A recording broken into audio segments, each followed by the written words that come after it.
خوش آمدید. آج ہم قسط 297 کے واقعات کا گہرائی سے جائزہ لیں گے. اس قسط میں کاراب خاندان کو کئی چیلنجز درپیش ہیں. مطلب باہر سے خطرات بھی ہیں، اندرونی راز بھی، اور سب سے بڑھ کر اصولوں اور حفاظت کے بیچ میں ایک آپ کہہ لیں شدید کشمکش ہے.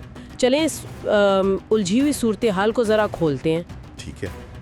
تو قسط کے شروع میں ہی باران اور دلان کا وہ اختلاف کھل کر سامنے آ جاتا ہے.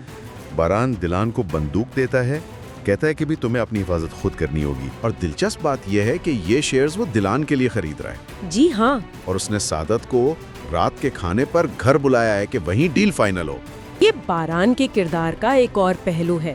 ایک طرف تو وہ دلان پر اپنی مرضی مسلط کرنے کی کوشش میں ہے بندوق والے معاملے میں، دوسری طرف وہ اس کے مستقبل کو محفوظ بنانے کے لیے قدم اٹھا رہا ہے. احمد چاچا کا نکتہ کہ کسی کو اس کی فطرت کے خلاف مجبور کرنا ناانصافی ہے، باران کے دل پر اثر کرتا ہے. نہ جلال کو زبردستی جمال بنانے کی کوشش کریں اور نہ ہی جمال کو جلال بنانے کی زبردستی کوشش کرنی چاہیے.